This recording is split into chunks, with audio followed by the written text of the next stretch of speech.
One notable feature of Naboo ships is their shape. The Royal Starship and N-1 Starfighters have quite unusual lines. Extremely sleek, almost organic in shape. They tend to have slender wings with enormous engines at the far ends. It's a clearly different design from the boxy shapes we're used to. Starfighters in the original movies had flat sides and sharp corners. That's the shape of Star Wars technology in general, boxy and functional. For a vast number of vehicles, all you need to draw them is a protractor and a ruler. Even in the case of more rounded ships, there are boxes underneath. The Gallo-free Yards transport is a perfect example of that old style. There is an ovoid hull on the outside, but the front exposes an enormous hold of cargo containers. Only two examples spring to mind that match Naboo's preferred shapes. The largest ships of the Rebel fleet are from Mon Calamari. As with the Naboo design, these are intentionally different from normal ships. Mon Cals are used to making hydrodynamic vehicles. The other craft isn't a ship at all. Might be our little R2 unit. Hit the accelerator. Luke's land speeder. Its overall shape is very similar to the N-1 Starfighter. The fuselage is rather curved, and in both cases it's to look stylish. More importantly, look at the engines. Each one has a cylindrical shape mounted on the end of a short pylon. That's exactly the description of Naboo J-type designs. It's not that these vessels don't fit in Star Wars, more that they are meant to be different. There has always been variety in the shape of machines. Just look at R2-D2 and C-3PO for example, one humanoid and one walking appliance. The Naboo N-1 fighter is commonly thought of as a small ship. Length is actually somewhere between an X-wing and A-wing. The real difference is in the weight. There are a lot of narrow parts on an N-1. Nearly half the ship's length comes from a pointy tail. The other unusual feature is how enormous those Nubian engines are. With a lightweight ship and oversized engines, the N-1 should have exceptional performance. The most similar ships from the original movies are the A-Wing and TIE Fighter. In both cases, they are high-speed ships with relatively light arms and armor. One could argue the N-1 is a better ship than the decades newer A-Wing. Perhaps the most significant difference is that an A-Wing has no astromech socket. These droids are quite handy to have aboard, so being without one is a loss. Arguably, the N-1 is also too small to contain an astromech socket. In the original movies, all droid sockets are top-loading. All pilots, clear station. They'll never stop us. That little droid and I have been through a lot together. You okay, R2? The Rebel hangar comes with a set of cranes to hoist an R2 above the ship. This doesn't work with the design of the N-1 fuselage. You could add hinged panels, or just load the droid from below the fighter. Even that doesn't completely solve the issue. An R2 unit has shoulders right below the neck. Take care, my little friend. That's a fairly good place to keep your shoulders, definitely in my top 10. Because of the unusual shape of the N-1's hull, those leg shoulders should stick out. There simply isn't room for an R2's legs to still be attached. We could speculate that the legs come off, stored below the droid's body. Officially, the answer is that the head extends up by an entire body length. The droid's legs stay down in the wider part of the ship's hull. There isn't room there either. That area isn't tall enough. This requires yet more lore to explain. The cross-sections book says that the legs of an R2 can telescope into themselves. That pompous, bad-tempered old tough. So far, we've added two unexpected details to fix a design flaw. In Episode 2, this explanation becomes even worse. We see a close-up on R2's legs, and there is no telescopic mechanism. In fact, the space inside an astromech leg can be used for hover thrusters. I've never heard someone explain how these details are supposed to coexist. These mistakes could have been foreseen, and maybe they were. Either nobody noticed, or it was considered unimportant. Personally, I don't find the sizes all that bothersome. What really bugs me is that the design mistakes didn't need to exist. Concept art for the N-1 accounts for the droid socket. We can clearly see the ship is wider, leaving room for a droid. The final version of the ship is much narrower, a last-minute change. Original designs had carefully left room for a proper droid socket. This structure covers the astromech socket, so it has to pivot out of the way. It held the missile launcher, which was moved down into the fighter's hull. Speaking of which, it's about time we got into the weapon systems. Naboo N-1 starfighters are lightly armed. Their primary weapon system is a pair of fixed-mount laser cannons. For a small fighter, that's about the best we could possibly expect. Standard TIE fighters use twin laser cannons. The newest Rebel fighter, the A-Wing, also has 2 laser cannons. So do newer ships like the I-7 Howl Runner and A-9 Vigilance. However, you may have thought of something else. Obsolete fighters, the Kuat Cloakshape and Z-95 Headhunter. These are more likely to turn up in a pirate's hangar than a reputable military. Worse still, those outdated starfighters might have been upgraded. There's potential to modify or replace most systems, including weapons. That's one of the advantages of boxy design. It can be more modular. A Z-95 might turn up with a set of X-Wing laser cannons installed. Just imagine trying to make modifications to an N-1. That hull is as small as it can be. There's no room for deviation. Did the design leave room to swap an 11mm coolant hose for a 13mm one? In a way, the A-Wing suffers from the same issue of tight space. However, I'm certain the A-Wing is far easier to repair. After all, it was built upon extensive experience with Y-Wings. After a few years of operation, Alliance technicians stopped putting the exterior panels back on. The Y-Wing is a far more heavily armed craft. It matches the heavy laser cannons, then adds a twin ion cannon turret. As everyone knows, the T-65 X-Wing has 4 laser cannons. X-Wings were replaced with E-Wings, which have 3 laser cannons. Later variants of the TIE tend to have 4 laser cannons, copying the X-Wing. The TIE Defender has 4 laser cannons and 2 ion cannons. Old Republic V-Wings have 2 twin laser cannons. The Jedi use an Aether Sprite with 2 dual laser cannons. It's all a matter of perspective. 2 barrels is not a lot of laser cannons for a starfighter. If you're drinking fortified wine, 2 barrels is quite a lot. How you arm your starfighter gives an insight into your mindset. In the case of Naboo design, they were going for high performance, optimizing for speed above all other factors. Those are the same design goals as the TIE Fighter and A-Wing, a small, light vessel with half its weight in the engine systems. They were built for high thrust-to-weight ratio instead of the strongest cannons. To make up for this deficiency, the N-1 has always had a launch tube. Early blueprints showed this above the cockpit in a large pod. By the time any ships were produced, the pod was unnecessary. Despite scaling down the design from early sketches, Theed Palace found room in the Ford hull. It now had a single proton torpedo launch tube. That's rather uncommon. Most ships have either 0 or 2 torpedo tubes. The N-1 also has an unusually large magazine, 10 torpedoes. An X-Wing carries 6, and a Y-Wing can hold 8. That means they only need a few seconds to empty their bomb bays. A Naboo starfighter would take several times longer.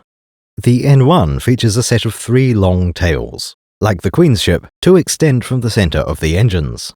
The final rat tail is behind the main hull of the ship. These are mostly decorative, an important feature of Naboo design. On the engines, they are said to contain heat sinks. That seems like the worst possible location, putting your cooling in the engine exhaust. Still, given sufficiently advanced technology, I'll allow it. On the main tail, there are a set of electrical conductors. These connect to the hangar's systems, allowing for multiple transfer options. Secure data transmission is a beneficial side effect. Mostly, the tail is a docking and charging interface. So long as the N-1 is docked, its tail coils allow it to stay fully charged. A useful feature, but power supply is only one resource. Stocking the cockpit with emergency rations, that's still a manual operation. Reloading the torpedo magazine cannot be done through the tail either. Some coolant tanks may need to be topped up, and then there's fuel. Sci-fi often ignores the question of fuel mechanics. It mostly depends on the available engine and power systems. One answer is to separate fuel from reaction mass. When your drive systems are mostly electric, fuel goes into the reactor. That's how it works on large ships. From the Falcon to a Star Destroyer, their reactors convert fuel to power. We assume either nuclear fusion reactors or something exotic like hypermatter. Fuel is some kind of energy-dense substance to carry around. Antimatter would be the most efficiently compressed way to store your fuel. With all the containment hazards, antimatter's usually more trouble than it's worth. The other possible meaning of fuel is more rocket-based than electric. Fuel is the substance that goes out the engine exhaust. In a conventional rocket, they use internal combustion engines. We mix fuel and air, ignite them, and exhaust comes out the nozzle. Electric spaceship drives are quite different, more like a steam engine. Fuel is burnt elsewhere, making them external combustion engines. Apart from electricity, the engines also consume reaction mass. We're burning too much fuel too fast, and at this rate we could run out of reaction mass and wind up on the drift. Yeah, but Naomi, we're going to IO. A reference to a certain Newton chap with his equal and opposite reaction. Unlike normal fuel, reaction mass can be completely inert. This doesn't work like petrol. It doesn't ever need to burn. Which brings us to Naboo design philosophy and their engines. Someone decided that Naboo would be very eco-friendly. You would never find a plastic shopping bag drifting through their swamp.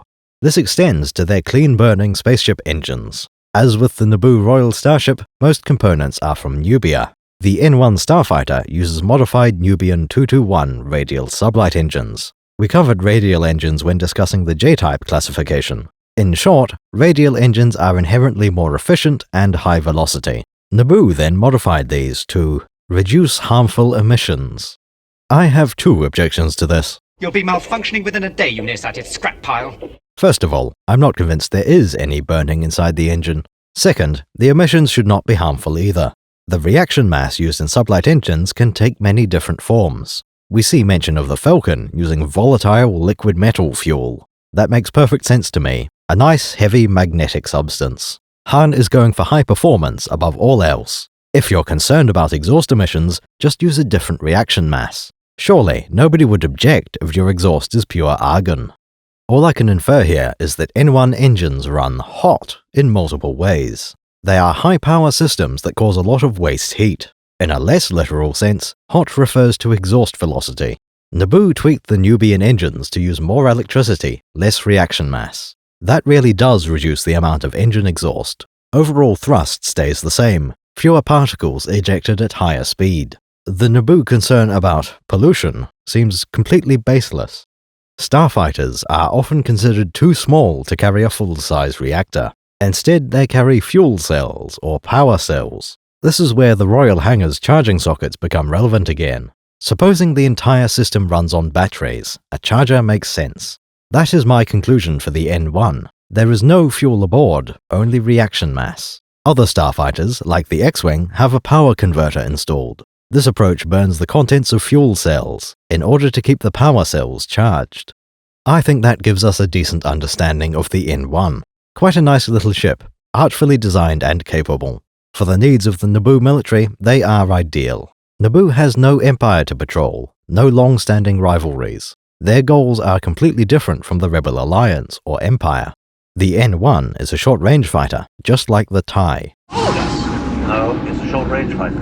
There are any bases around here? Where did it come from? A fighter that size couldn't get this deep into space on its own. Short is something of a relative term. The N-1 has a hyperdrive, so it can roam freely across several sectors of the galaxy. That's all you need for a planetary defense force. Unlike an X-Wing, the hyperdrive range limit is 1,000 light-years. Crossing the galaxy in an N-1 is completely impractical. Traveling any distance with an N-1 would require a supply ship or carrier. The closest we see is in Episode 2, a new senatorial barge. You can tell it's a royal craft, as that's what the shiny hull means. This is said to be chromium, which is illegal for the peasantry to have. Chrome exists in the real world, which isn't typical of Star Wars materials. Durasteel, transparasteel, cortosis, and chromium. The N-1s are only half silver, since they're part of the Royal Navy. As this barge was too small to include a hangar, it has docking ports along its flying wing. That's very clever. It's cheaper to build and accomplishes the same thing. Carrying starfighters on the exterior wasn't a new idea, of course. The Karak cruiser was built with a rack to hold 5 TIE fighters. According to the lore, Naboo hadn't thought of the idea until now. Their previous solution was to form a convoy with an independent tanker. Now, I've heard people say that the Disneylorean show featured an N-1. Interesting to see them touch prequel-era material. Last time I saw that show, Disneylorean had quite a tiny ship. It didn't look like there was room to mount an N-1 socket, let alone a hangar. Still, it could almost work.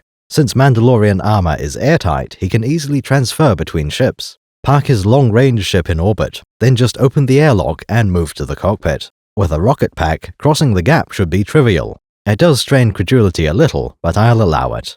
A bounty hunter is one of the only people who could afford to maintain a personal starfighter, let alone one so unique and difficult as the N-1. I don't know how Disney handled the range constraint, or the difficulty of upkeep. Maybe we'll do an autopsy on it, in a few years. Still, We aren't here to talk about vermin. The big rat. Let's get back to Star Wars.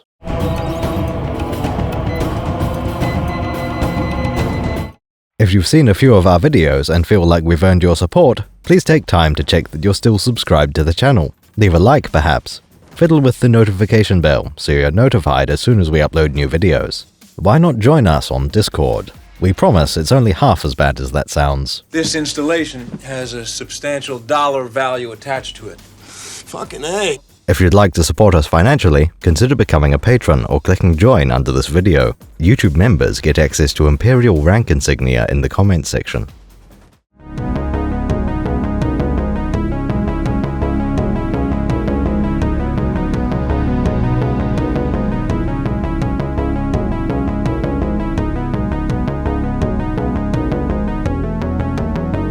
What, you think you're some kind of Jedi waving your hand around like that? I'm a Toydarian. Mind tricks don't work on me. Only money. No money, no parts, no deal.